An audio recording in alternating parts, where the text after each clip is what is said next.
امام بخاری رحمۃ اللہ علیہ نے وحی سے اپنی کتاب کا آغاز کیا، چونکہ بندہ اللہ کی مراد کو، اللہ تعالیٰ کی مرضیات کو، اللہ تعالیٰ کی نامرضیات کو وحی کے ذریعے سے ہی سمجھ سکتا ہے، اس لیے وحی کو بنیاد بنایا۔ حکیم الاسلام حضرت مولانا قاری محمد طیب صاحب رحمۃ اللہ علیہ ارشاد فرماتے ہیں پوری شریعت میں وحی جلوہ گر ہے، پوری شریعت میں وحی جلوہ گر ہے۔ اور حضرت العلامہ مشرف صاحب کشمیری رحمۃ اللہ علیہ ارشاد فرماتے ہیں کہ امام بخاری رحمۃ اللہ علیہ کا یہ کمال ہے، مبدأ المبادئ سے انہوں نے اپنی کتاب کو شروع کیا اور غایت الغایات پر پہنچ کر امام بخاری رحمۃ اللہ علیہ نے اپنی کتاب کو ختم کر دیا۔ وحی الہی یہ مبدأ المبادئ ہے، تمام بنیادوں کی بنیاد، اسی پر پورے دین کی بنیاد ہے۔ ایمان بھی وہی معتبر ہے جو وحی کی روشنی میں، جو ایمان وحی کی روشنی میں نہ ہو وہ بھی معتبر نہیں۔ اسی لیے فرقہ باطلہ کا جو ایمان ہے وہ نامعتبر ہے۔ جو آخری کتاب ہمارے طلباء نے پڑھی وہ کیا ہے؟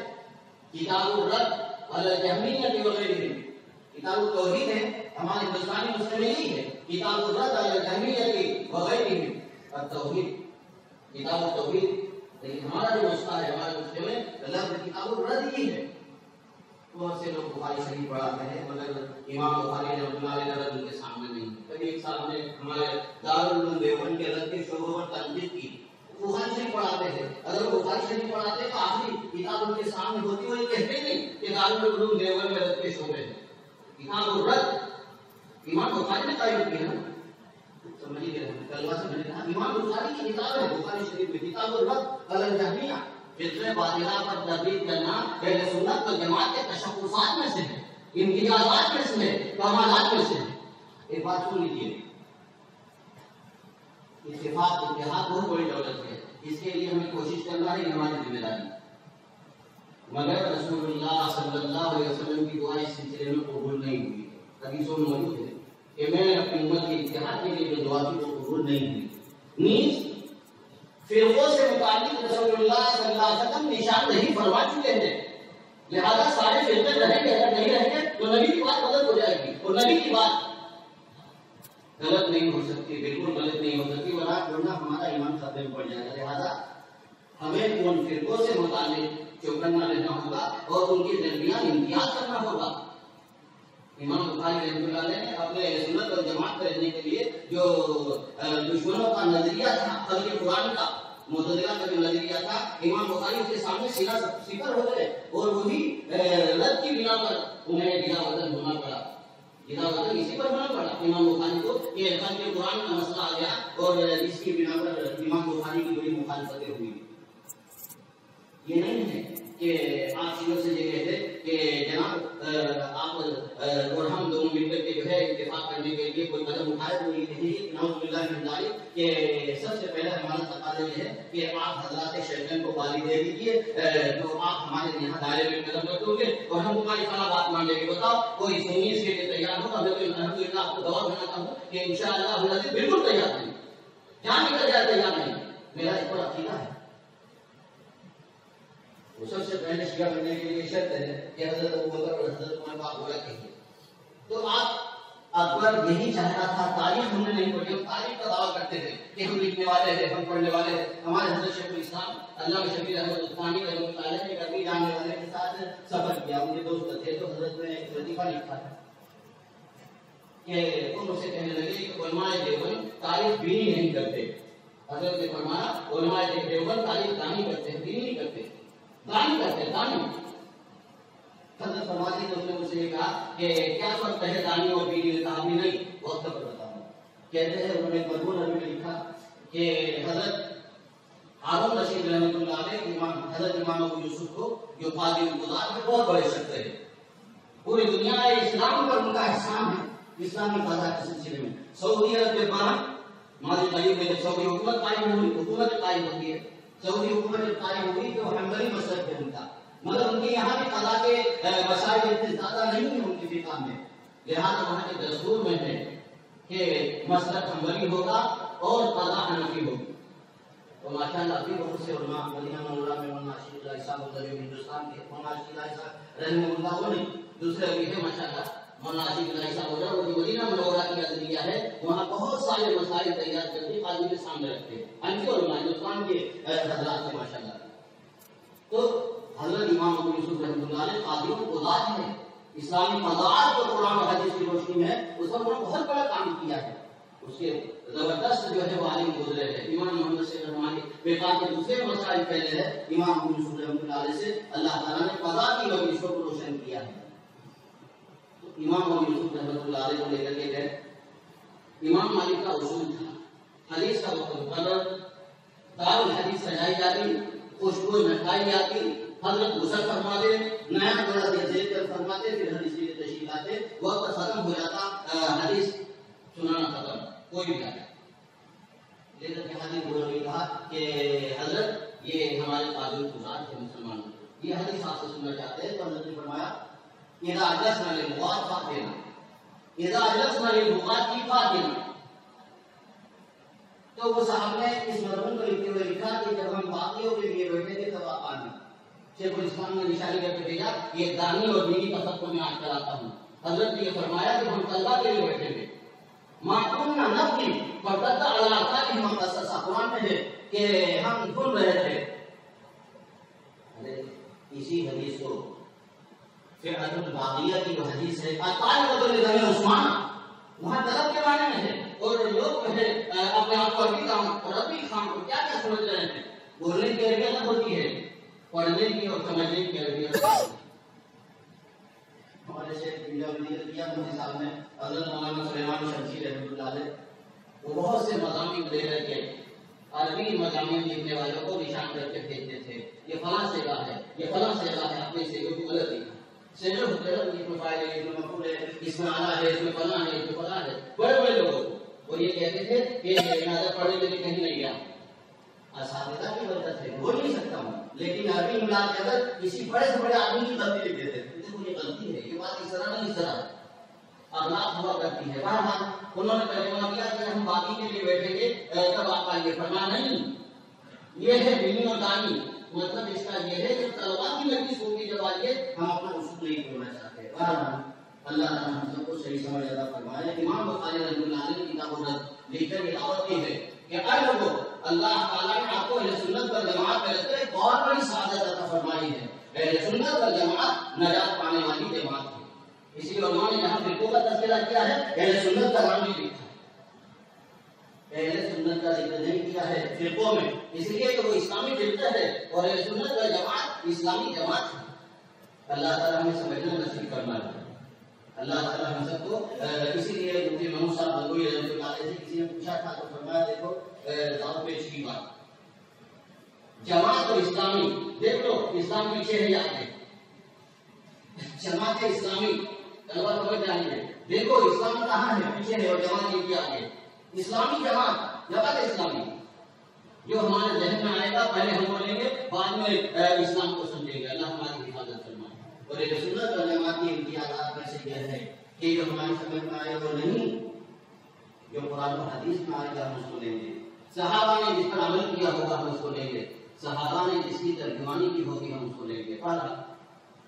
امام بخاری رحمۃ اللہ علیہ نے مبدأ المبادی وحی سے اپنی کتاب کا آغاز کیا. شاہ صاحب فرماتے ہیں حضرت جلال آبادی رحمۃ اللہ علیہ نے ارشاد فرمایا کہ مبدأ المبادی کا ایک مطلب یہ بھی ہوتا ہے کہ نیت سے جو اخلاص ہے. امام بخاری رحمۃ اللہ علیہ نے اپنی کتاب کا آغاز کیا. مبدأ المبادی وحی ہے اور اسی وحی الہی میں حدیث رکھی ہے انما الاعمال بالنیات. حضرت جلال آبادی رحمۃ اللہ علیہ ارشاد فرماتے ہیں مبدأ المبادی کا ایک مطلب شاہ صاحب کا یہ مطلب ہے وحی الہی تمام بنیادوں کی بنیاد ہے. اس سے بڑی کوئی بنیاد نہیں ہو سکتی. جس چیز کی بھی بنیاد وحی الہی پر ہوگی وہ چیز کبھی ڈھائی نہیں جا سکے گی، نہ گرے گی. مبدأ المبادی وحی سے یا حدیث الاعمال بالنیات اخلاص سے. اخلاص سے اخلاص کتنی بڑی دولت ہے. کلمہ طیبہ کا نام کیا ہے؟ کلمۃ الاخلاص. کلمہ طیبہ کا نام کیا ہے؟ کلمۃ الاخلاص. علماء نے قاری صاحب سے آپ رجوع کیجیے کہ ارشاد فرمایا کہ آپ لا الہ الا اللہ پڑھ کے ہوٹوں سے نکلنے والا کوئی حرف آپ کو نہیں ملے گا لا الہ الا اللہ میں. تو اس کلمے میں اللہ تعالیٰ نے اتنا اخلاص رکھ دیا کہ اس میں آنے والے کلموں کو بھی اللہ تعالیٰ نے مخفی کر دیا، چھپا دیا. کوئی لفظ لا الہ الا اللہ میں ہوٹوں سے نکلنے والا نہیں ہے نا.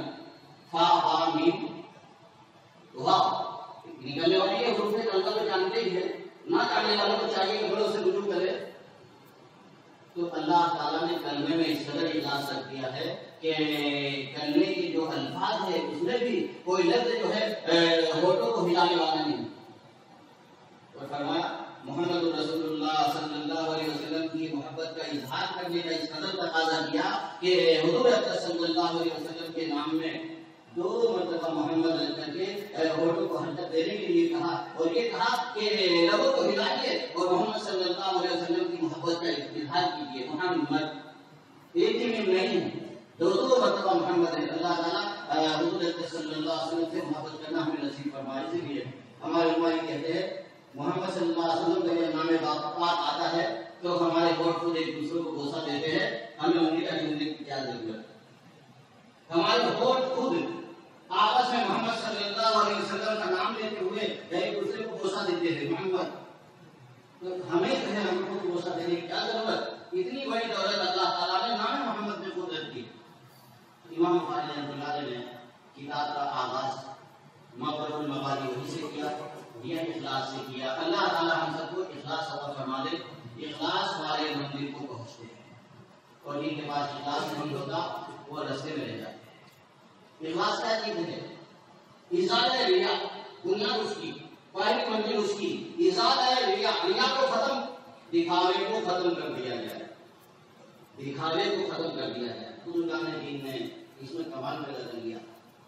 ایک بزرگ سے انتقال ہو گیا ان کا، تو ان کے صاحبزادے ان کی قبر پر پتھر لگا دیتے تھے ان کی قبر کی پہچان کے لیے. تو پتھر وہاں سے ہٹ جاتا. وہ یہ سمجھے کہ ہمارا کوئی دشمن ہوگا وہ ایسا کرتا ہوگا. تو بچے چھوٹ گئے، کوئی آیا نہیں اور پتھر ہٹا. تو بیٹے حیران تھے.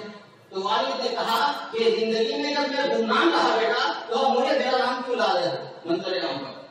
میں اگر زندگی میں گمنام رہا، ہمارے حضرت وصال میں بھی پچھلی دفعہ جب تشریف لاتے ہیں یہ واقعہ سنایا اور ایک حدیث میں نے پڑھی.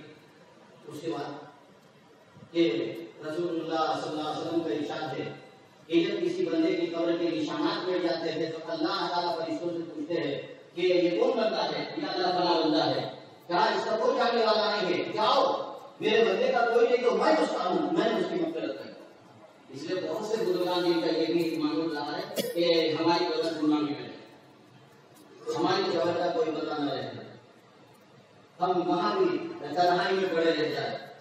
گناہ بھی چاہتے ہیں، اخلاص والے زندگی میں بھی گناہ بھی چاہتے ہیں. ہماری حضرت عائشہ رضی اللہ تعالیٰ عنہ کا جب انتقال ہوا تو فرمایا عبداللہ ابن عمر وہاں جگہ خالی تھی، مجھے یہاں دفن نہ کرنا، میری سوگنوں کے ساتھ جنت البقیع میں دفن کر دینا. اگر تم مجھے یہاں دفن کر دو گے تو عائشہ کا نام آئے گا. کتنا بڑا اخلاص، کتنا بڑا اخلاص، بہت بڑی چیز ہے. اخلاص کی بنیاد کیا ہے؟ ازالہ ریا، ریا کو ختم کر دینا. اور اخلاص کی ترقی اور اخلاص کا اعلیٰ مقام کیا ہے؟ رضا الہی. رضا الہی فرماتے ہیں حضرت شیخ الاسلام رحمۃ اللہ علیہ سید حسین احمد مدنی رحمۃ اللہ علیہ کہ دیکھو ریا جو ہے وہ عذاب کا ذریعہ بن جاتا ہے اور ادنا اخلاص نجات کا ذریعہ بن جاتا ہے. اور حضرت نے کچھ مثالیں کہ ایک شخص مکہ معظمہ میں زمزم سے اس نے وضو کیا، خانہ کعبہ کے سامنے وہ نماز پڑھنے کے لیے کھڑا ہوا اور بڑی لمبی نماز اس نے پڑھی، مگر اس کے دل میں یہ ہے کہ لوگ میری نماز کو نماز سمجھے. یہ نماز اس کے لیے عذاب کا ذریعہ بن گئی. مکہ معظمہ مقدس جگہ میں زمزم کے پانی سے وضو کیا ہے، بیت اللہ کے سامنے کھڑے ہو کر وہ نماز ادا کر رہا ہے، مگر یہ نماز اس کے لیے وبال بن گئی، عذاب کا ذریعہ بن گئی، ریا کی. وہ فرمایا ایک دیہاتی مسلمان کھیت میں دکان پر ہے، پوری ہے ہماری کر رہا ہے، نماز کا وقت آتا ہے، گرم گرم پانی سے سیادے سیدھے پانی سے وضو کرتا ہے کہ میری نماز قضا نہ ہو جائے، اللہ کی مجھے جواب نہ دینا پڑے. یہ نماز اس کے لیے نجات کا ذریعہ بن جاتی ہے. فرمایا یہ تو اخلاص کا پہلا درجہ ہے. جب اخلاص ترقی کرتا ہے تو نماز والوں کے دل میں یہ بات ہوتی ہے کہ یہ نماز ہمیں اللہ تک پہنچا دے. یہ نماز ہمیں اللہ تک پہنچاتے اور اخلاص سے ترقی کیا تو بندہ طالب برلا ہو گیا. اخلاص کی ترقی، اخلاص شروع ہوا، نماز نجات کا ذریعہ بن گئی، جنت میں پہنچنے کا ذریعہ بن گئی، دوزخ سے بچنے کا ذریعہ بن گئی. اور اخلاص میں ترقی کی تو بندہ اللہ کو ڈھونڈا، میں اللہ تک پہنچا، اللہ مجھے مل جائے. اور کہا یہ اخلاص ترقی کرتا ہے تو بندے کی نظر اس پر جاتی ہے کہ اللہ مجھ سے راضی ہو جائے. اور حضرات صحابہ کو یہی مقام حاصل تھا امتیاز کے طور پر. حضرات صحابہ کو یہی مقام حاصل تھا. محمد رسول اللہ والذین معه اشداء علی الکفار، اسی آیت میں آگے فرمایا یبتغون فضلا من اللہ ورضوانا. اسی آیت میں محمد رسول اللہ والذین معه، قرآن کہتا ہے محمد صلی اللہ علیہ وسلم اور ان کی معیت اختیار کرنے والے. اس میں بھی کوئی تفصیلی بحث نہیں ہے کہ ادنا والا. اگر حضرت بشیر رضی اللہ تعالیٰ عنہ بھی ہے، حضرت مجددی صاحب فرماتے ہیں خواجہ فیصلی رحمۃ اللہ علیہ جیسے حضرات سے زمین بھر دی جائے تو حضرت بشیر رضی اللہ تعالیٰ عنہ بلند مرتبے ہوتا ہے. اسلام میں انہوں نے حضرت حمزہ کو قتل کیا تھا. صحابی ہے، گورنر صحابیت کو نہیں سمجھایا، صحابیت کو نہیں سمجھایا. انسان ہوتے ہیں، انسانوں میں کمزوری ہے. خلق الانسان ضعیفا خلق الانسان حملا، کوئی کمزور نہیں. تو یاد ہے حضرت فقیر محمد رحمۃ اللہ علیہ حج میں سے پھر تشریف لے گئے تو کوئی صاحب آئے اور کہنے لگے کہ امام ابو حنیفہ رحمۃ اللہ علیہ ضعیف تھے. روایت حدیث کے سلسلے میں انہوں نے کہا وہ حضرت تو بڑے ذلیل و فقیر تھے. فرمایا امام بخاری ضعیف ہے، میرے پاس دلیل ہے. آپ کہہ رہے امام ابو حنیفہ، امام بخاری ضعیف ہے. انہوں نے کہا کیسے؟ کالا میں کہہ رہے خلق الانسان ضعیف تھا کہ امام بخاری انسان نہیں. اس کی غلطی بند ہو گئی. حضرت کو اللہ تعالیٰ نے بڑا علم دیا تھا. اللہ تعالیٰ اس طرح کا علم ہم سب کو نصیب فرمائے. علم حکیمت انہوں نے محنت بھی کی تھی. ہم اپنے طلبا سے کہتے ہیں اور اپنے سے بھی نصیحت کر رہے ہیں. فرماتے ہیں دفعہ حضرت نے ایک طالب علم شافعیہ کو شعر لے کر تو حضرت مولانا طیب صاحب رحمۃ اللہ علیہ نے بھی انتقال ہوا. وہ جلدی ان کا اللہ تعالیٰ ان کو بری کے رحمت فرمائے. سارے ہوتے تھے نامی آتے. حضرت یہ شعر کا مطلب سمجھنا چاہتے ہیں تو حضرت نے کہا سمجھاؤں گا، سمجھو گیا، مگر پوری کتاب حضرت سنا. پوری کتاب مجھے یاد نہیں، مجھے بھی کچھ ایسا یاد نہیں ہو گئے. حضرت نے پوری کتاب سنا. ہم لوگ پڑھ چکے ہیں کتابوں کو مگر ہم کو یاد نہیں ایسا. ایک فرمایا کہ دیکھیے میں نے کوئی بھی کتاب اپنے اساتذہ سے ان سے 2-5 مرتبہ سے کم نہیں پڑھی. مطالعہ نہیں، پڑھنے کی بات ہے. ان سے پڑھا، ان سے پڑھا، ان سے پڑھا. یہ حضرت پڑھا کہ حضرت یہ ہے علم حقیقی. اللہ تعالیٰ ہم سب کو نصیب فرمائے. اللہ تعالیٰ ہم سب کو فکر مند ہو کر تیاری کرنا نصیب فرمائے. تو خیر اللہ تعالیٰ کے نئے بندے ہوتے تھے، ان کا حال الگ ہوتا ہے. صحابہ کرام کے متعلق یہ ہے کہ حضرت بشیر رضی اللہ عنہ کے متعلق کہہ رہا ہوں کہ اللہ تعالیٰ نے بہت بڑا مقام دیا. انہوں نے حضرت حمزہ کو شہید کیا اور اسلام لائے تو ان کا ایک نئی ارادہ تھا کہ میں قتل کروں گا اللہ کے دشمن کو بھی.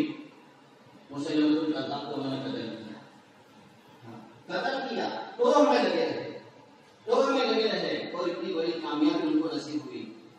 معمولی بات نہیں ہے. حالانکہ رسول اللہ صلی اللہ علیہ وسلم نے فرما دیا تھا تم وحشی ہو کہاں حضرت، تمہیں میرے چاچا کو قتل کیا ہے. میں نے کہا میں نے قتل کیا ہے. جی ہاں جو بات آپ نے سنی ہے صحیح ہے. یہ جملہ تھا. اس پر بھی علماء نے لکھا ہے کہ حضور کی صحبت کو دیکھیے بولنے کا ڈھنگ بھی آتا ہے. اگر قتل طلب سے کہتے تو یہ گنانا لگتا. جی حضور جو بات آپ کو پہنچی ہے سچ ہے. کہاں میرے پیچھے رہا کرو، میں دیکھتا ہوں آپ کو یا دیکھوں گا آپ کو تو چچا یاد آ جائیں گے. منشے رسول کو ایک ملاقات میں حضرت بشیر نے سمجھ لیا. صحابہ کو کون سمجھتا ہے؟ میرے سننے پر جماعت سمجھ سکتے ہیں. ایک حضرت نے اتنا سمجھ لیا کہ اسی وقت ہجرت کر لی. یہ نہیں کہ مسلم سے گھبرا کے وقت آ گئے کہ محمد صلی اللہ علیہ وسلم مجھے اپنے سامنے دیکھنا نہیں چاہتے. نہیں، ایمان کی ترقی اتنی ہوئی پوری زندگی کے لیے مدینہ چھوڑ کر کے چلے گئے. بتائیے کسی میں ہمت ہو تو یہ کہے کہ حضرت بشیر بڑی صحبت ان کو نہیں ملی ہے، وہ صحابی نہیں ہے. کیا یہ اتنا بڑا کارنامہ انہوں نے انجام دیا ہے؟ کسی کا اتنا بڑا کارنامہ؟ نبی کا جو دشمن ہو سب سے بڑا، نبوت کا جو سب سے بڑا دعوے دار ہو، اس کو قتل کر دینا معمولی چیز نہیں. اللہ تعالیٰ ہم سب کو صحیح سمجھ عطا فرمائے. اسود عنسی کو جب حضرت فیروز نے قتل کر دیا تھا، حضور صلی اللہ علیہ وسلم بستر پر تھے، بستر وفات پر تھے. جب خبر پہنچی تو فیروز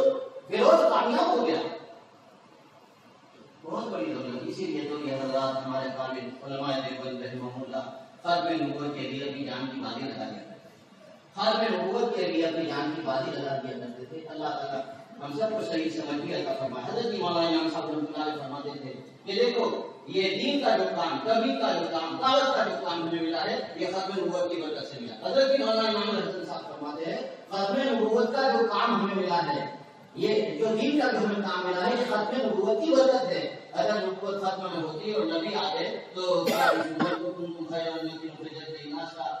کام مل کر مدرسہ بھی پڑھا رہے، مکتب جو پڑھا رہے، کتابیں جو لکھ رہے ہو، دین کی جو ترجمانی کر رہے ہو، یہ سب دعوت تبلیغ ہے۔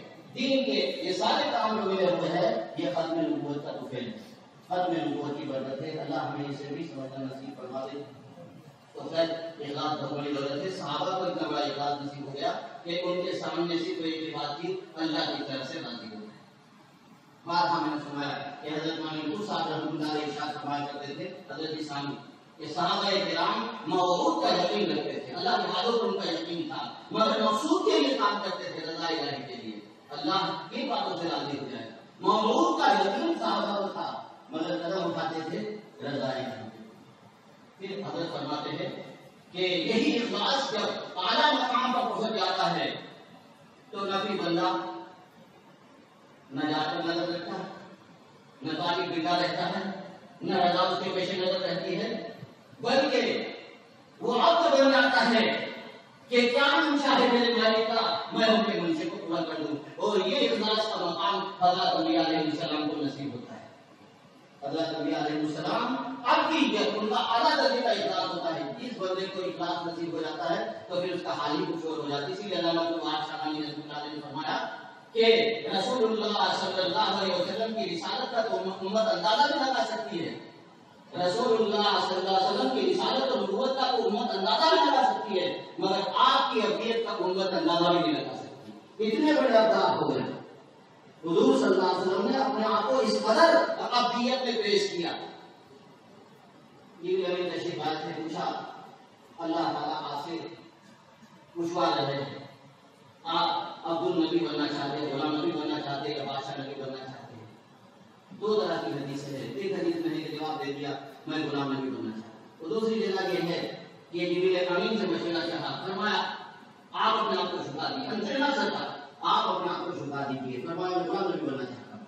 بخاری میں ترجمہ پڑھا، رات کو نماز پڑھ رہے تھے رسول اللہ صلی اللہ علیہ وسلم، نمازیں میں مشہور تھے، اسی کو من الجن، جنوں میں جو سب سے زیادہ شریر جن ہے وہ رسول اللہ صلی اللہ علیہ وسلم کو ستانے کے لیے آیا تو آپ نے اس کو پکڑ لیا، مگر چھوڑ دیا کہ مجھے میرے بھائی کی دعا یاد آ گئی، لا یبغی ملک لاحد من بعدی، اے اللہ میرے جیسی حکومت کسی کو نہ عطا کیجیے، میں کسی کی حکومت میں، یہ اقلیت کی بات، یہ اقلیت کی بات ہے۔ آج سید الاولین ہے اور سید الآخرین ہے، سید الاولین آپ ہے، سید الآخرین آپ ہے، پھر بھی اپنے آپ کو جھکا دیا۔ اس لیے اللہ وہاں شاعری فرماتے ہیں امت رسول اللہ صلی اللہ علیہ وسلم کی نبوت اور رسالت کا تو اندازہ لگا سکتی ہے، مگر رسول اللہ صلی اللہ علیہ وسلم کی حقیقت اور آپ کی فنائیت کا امت اندازہ نہیں لگا سکتی ہے۔ اللہ ہم سب کو اخلاص عطا فرمائے۔ جب اخلاص بلند ہو جاتا ہے تو بندے کی نظر صرف ان پر رہتی ہے۔ بہت مشہور واقعہ ہے، ہمارے حضرت شیخ الہند مولانا محمود حسن دیوبندی بڑے احسانات، امت پر بڑے احسانات ہیں، یہ مدارس ان کے تلامذہ کی برکت ہے، یہ مقاصد ان کے تلامذہ کی برکت ہے، یہ دعوت و تبلیغ کے میدان ان کے تلامذہ کی برکت ہے، یہ خانقاہ ہے انہیں کے شاگردین کی برکت ہے۔ واسطہ در واسطہ، واسطہ در واسطہ، کوئی نقشبندی ہو، کوئی چشتی ہو، کوئی قادری ہو، کوئی شہربتی ہو، کوئی رفاعی ہو، اس سے کوئی بحث نہیں ہے، سلسلے کے اعتبار سے ہے، ورنہ تلمس کے اعتبار سے تو یہی حضرات کی برکت ہے، یہی حضرات کی برکت ہے۔ مالٹا کی جیل میں تھے حضرت مولانا حسین احمد مدنی ان کے شاگرد، شاہ محمد تقی رحمۃ اللہ علیہ ان کے شاگرد، جناب حضرت مولانا شاہ محمد الیاس صاحب ان کے شاگرد، مولانا شاہ محمد بخاری میں ترمذی پڑھی ہے حضرت سے، ان کے شاگرد بلکہ گزارش بھی کی تھی کہ حضرت مجھے بیعت بھی کر لیجیے۔ حضرت غروری رحمۃ اللہ علیہ کے بعد حضرت نے اپنے مشاغل کی وجہ سے حضرت سہارنپوری کی طرف متوجہ کیا، آپ حضرت مولانا فضل احمد صاحب سے وابستہ ہو جائیں گے۔ مالٹا کی جیل میں ہے، رو رہے تھے، دوستوں نے پوچھا حضرت کوئی پریشانی ہے، گھر یاد آتا ہے یا اس بات سے ڈر رہے ہو کہ پھانسی دے دی جائے گی، قتل کر دیے جائے گی؟ ہم نہیں،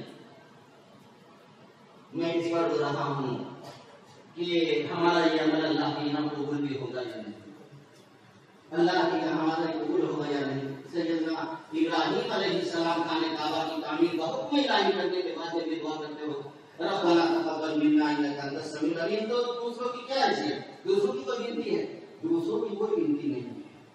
خیر اللہ نے بزرگوں کو عجیب اخلاص دیا تھا۔ حضرت عبداللہ بن مبارک کے متعلق آتا ہے، تشریف رکھتے تھے، بڑے پوچھے کو آئے کہ محدث امام صاحب کے شاگرد، امام اعظم کے شاگرد ہے، اور امام بخاری نے جو حدیث کا حفظ شروع کیا ہے حضرت عبداللہ بن مبارک کی کتاب سے شروع کیا ہے، کتاب الزہد کو حفظ کیا، اس سے امام بخاری کو حدیث یاد کرنے میں دلچسپی پیدا ہوئی امام بخاری کی سیرت میں۔ امام بخاری رحمۃ اللہ علیہ نے یہ حدیث کو، دیکھو بعض کتابیں انسان کی دلچسپی کا ذریعہ بنتی ہے۔ ایک عالم دین گزرے ہیں حضرت مولانا مفتی سعید صاحب دامت برکاتہ، ہم نے طبی دن سے پڑھی تھی، آپ کے اساتذہ نے مفتی صاحب وغیرہ نے طبی دن پڑھی ہوگی، شیخ الحدیث سے اس وقت ہوں، وہ فرماتے ہیں کہ عالم گزرے ہیں عرب میں شیخ ناصر الدین البانی، انہوں نے اپنے نظریات کو پیش کیا حدیث میں، جس کی وجہ سے 100 سال پیچھے کر دیا جوانوں کو، انہوں نے دین کے معاملے میں آزاد کاری کی طرف اس قدر انہوں نے لوگوں کو پیچھے کیا۔ میں ایک مثال دیتا ہوں کہ ان کے حالات میں لکھا ہے کہ حدیث کی طرف جانے سے متعلق ان کو جو دلچسپی پیدا ہوئی، امام غزالی کی جو کتاب ہے یا علوم مختلف شرح لکھی ہے اتحاد السادۃ المتقین، وہ کتاب ان کی دلچسپی کا ذریعہ بنی کہ میں حدیث میں اجتہاد اختیار کروں، محدثین کس طریقے سے حدیث کے اندر جو ہے ناپتے ہیں، تولتے ہیں اور معیار قائم کرتے ہیں۔ تو بہت سی چیزیں امام بخاری کے لیے کتاب الزہد یا عبداللہ بن مبارک یہ حدیث کا ذریعہ بنے اور اتنے بڑے محدث ہوئے، یہ کہنا چاہیے واسطے سے امام بخاری رحمۃ اللہ علیہ پر حضرت عبداللہ بن مبارک کا احسان ہے، امام اعظم کے تلامذہ میں سے تشریف رکھتے تھے۔ کوئی صاحب آئے اور اپنی ضرورت پیش کی تو حضرت نے ایک دینار دے دیا، دینار سونے کا ہوتا ہے۔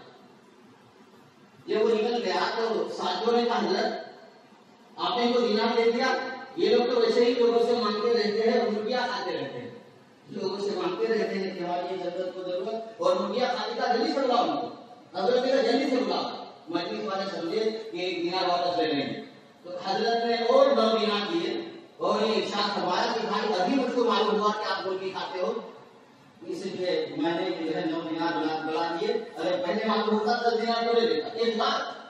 اخلاص سمجھو اللہ کے لیے دے رہے ہیں، مرغا کھائے نہیں کھا، بات نہیں سمجھے، لوگ یہ سمجھے سے لے لیں گے، مگر اور 9 دے کر یہ ارشاد فرمایا کہ مجھ کو معلوم نہیں تھا کہ آپ مرغی کھاتے ہو، مجھے معلوم ہوتا میں آپ کو 10 دینار میں آدمی کھانا کھا لیتا ہے، چائے پی لیتا ہے، حضرت نے دینار دیا، مگر لوگوں نے شکایت کی، اس کو اخلاص کہتے ہیں، شکایت کرنے پر حضرت نے 10 دینار دیے اور یہ ارشاد فرمایا کہ مجھے معلوم نہیں تھا کہ آپ مرغا کھاتے ہو۔ دوسرا بات کا مجھے متعلق یہ ہے کہ جب سفر میں گئے کہیں تشریف فرما، ایک نوجوان ملاقات کے لیے واپس آنے لگا، حضرت چلے گیا، واپس آئے، سب لوگ ملاقات کے لیے آتے ہیں، مہمان بار بار ملاقات کے لیے آتا تھا، کیا ان کو خبر نہیں ہوئی؟ لوگوں نے بتایا حضرت وہ جیل میں ہے، کیا چوری کر دی یا کچھ قرضہ ہو گیا بڑا تو جیل میں ہے۔ حضرت نے کہا کتنے روپیے ہیں اس پر، کتنا قرضہ ہے؟ کہا 10,000 دینار۔ حضرت نے خاموشی سے وہ ادا کر دی، بچہ چھوٹ گیا، حضرت پر تشریف فرما رہے، 2 دن 4 دن کے بعد اس کو معلوم ہوا کہ حضرت تشریف لائے تھے، ملاقات کرنا چاہ رہے تھے، حاضر ہوئے۔ حضرت نے اس کے حالات پوچھے، اس کی خیریت پوچھی، اس نے بتایا حضرت مجھ پر بہت بڑا قرضہ ہو گیا تھا، میں جیل میں تھا، کسی نے مجھے چھڑا دیا، بیوی یہ نہیں بولے کہ میں نے پیسے دیے۔ اللہ ہم سب کو اخلاص عطا فرمائے، اخلاص اس کا نام ہے، جب اخلاص آ جاتا ہے بندے میں تو پھر اس کے کام بنتے ہی چلے جاتے ہیں۔